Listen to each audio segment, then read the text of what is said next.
अल्हम्दुलिल्लाह वस्सलातु वस्सलामु अला रसूलिल्लाह। ग्रुप आपको मसाइल और उनका ग्रुप में सवाल आयो है। कुरान मजीद वक्ती तौर पर मोबाइल में डाउनलोड कयूं था, पोइ जर पाण मज़ा अचे तरह डिलीट करे छॾियूं था। इन जे बारे में सवाल सुनो। खुश आमदेद भलीकार जी, हाँ जो सवाल फरमायो। अस्सलाम वालेकुम वरहमतुल्लाहि वबरकातुहू। वालेकुम सलाम व रहमतुल्लाहि व बरकातुहू। अल्लाह ताला से उम्मीद है ताईं खैर ऑफिस से हूंदा। अल्हम्दुलिल्लाह। हिकिड़ो सवाल है कुरान मजीद के बारे में। जे पिंड जी मोबाइल में कुरान मजीद ऐप के इंस्टॉल करे रखणो। आम तौर पे माड़ रमज़ान मुबारक जो चंद्र ॾिसजे तो तेरे कुरान शरीफ के पिंड जी मोबाइल में रखें था। ईद जो चंद्र ॾिसजे तो तंहिं भेरो हुनखे फिटाए विझे का। बस अल्लाह ताला पाके सही शुद्ध अने सम्झ अता फरमाए जी। रमज़ानुल मुबारक जो महीनो उ महीनो है जैमें कुरान मजीद उम्मत के मिलियो। अल्हम्दुलिल्लाह। कुरान मजीद तंहिंजी तिलावत सवाब अजर हता के क़यामत वारे ॾींहुं कुरान मजीद सिफ़ारिश कंदो। जेको तिलावत कयूं था इन लाइ करे सूर बक़रा क़यामत वारे ॾींहुं वॾर वांगुरु छांई कंदी। कुरान मजीद इन जी तिलावत रहमत बरकत अने मग़फ़िरत जो ज़रियो है। अने कुरान मजीद से मुंह मोड़ण तमाम वॾी बदनसीबी अने महरूमी है। पहलो मुद्दो तो ये था कुरान मजीद तंहिंजी तिलावत बहितर इहा आहे बावजूद थी क़िबला तरफ़ वेही अने मुसहफ़ जेको रहियो पिंड कुरान जेको प्रेस में छापाजे तो उन मथे तिलावत कयूं, ई बहितर अने अफ़ज़ल है।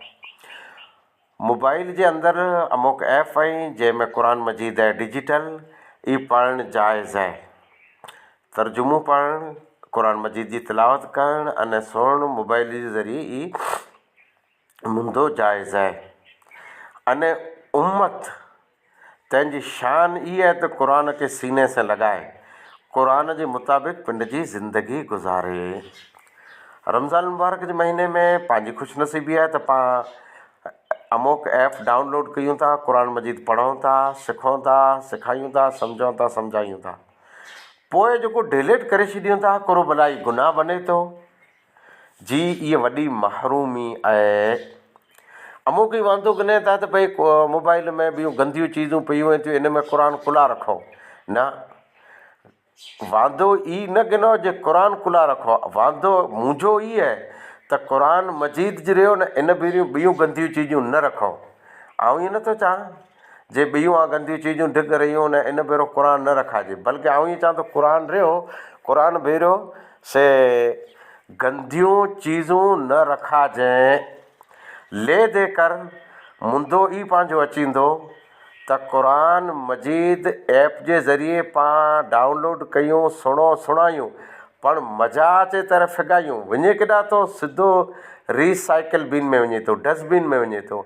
यानी कचरा पीटी में कुरान मजीद हलाइण मुनासिब नाहे।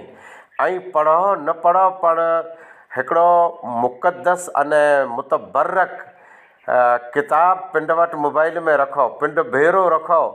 दुनिया भर में केतिरा मुसलमान आहिनि, हर मोबाइल तंहिंमें कुरान मजीद खपे।